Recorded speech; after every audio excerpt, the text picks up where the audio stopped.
Hi, I'm Emmett Follett, and I'm going to try to persuade you that climate change matters. So, a lot of people think in terms of money. So, the economic damage and the economic impact will be $2.9 trillion from the U.S. economy.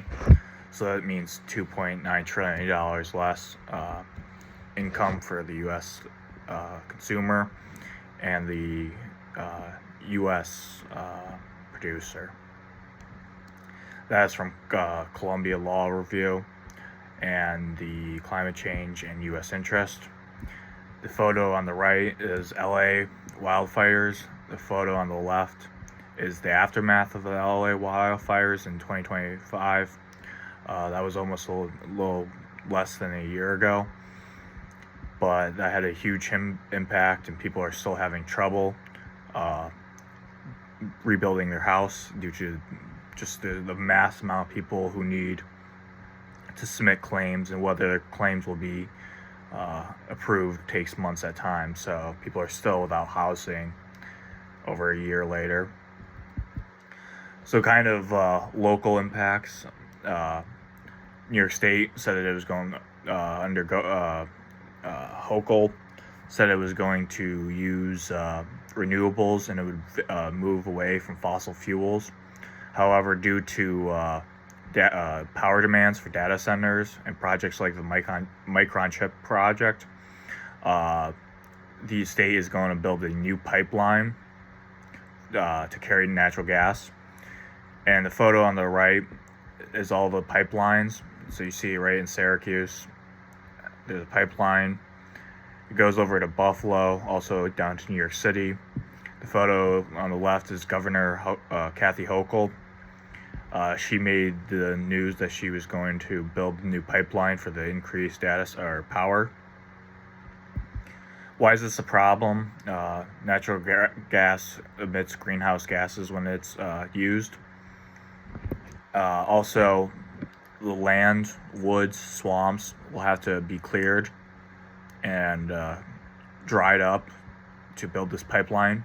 You can see on the photo on the left is a natural gas pipeline that is running across a field, looks like in the woods. And the photo on the right is the natural gas being burned at a factory. And you can see the white fumes, those are greenhouse gases. And greenhouse gases stay in the atmosphere, and they attract the sunlight. And when the sunlight hits them, they increase temperature, and this causes greenhouse gas effect, which causes climate change. The solution: the state should only use hydro and other renewables.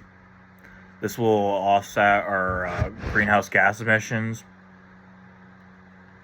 Individuals also, if they want to and feel a need to take a bigger responsibility, they can get EVs, or they can just walk instead of driving places. They also can turn off the lights when you're done using this, as this will lower your power consumption. All of this will reduce your personal greenhouse gas effect. And if you can convince others to do this, this will cause a magnified effect. You can see here, solar panels, you do need to clear some land, but it's much less than the natural gas pipeline. And you can have some trees around it and other shrubs.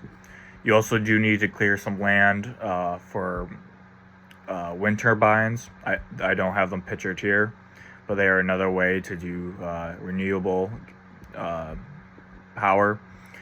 Another renewable source of power we can use is hydro, as the state of New York has a lot of water. From Oneida to Onondaga Lake, to a lot of them, Kaz.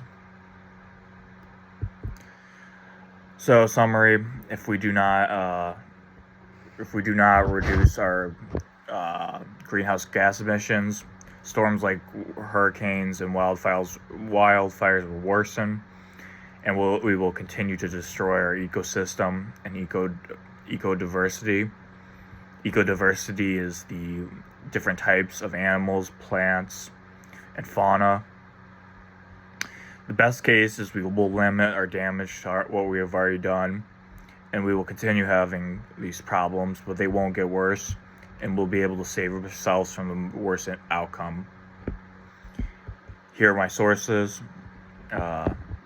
Rising Sea, Climate Change, and Maritime Environment, talking about the hurricanes and the effects of greenhouse gases and the climate impacts, by Columbia Review, talking about the economic and impacts of fires.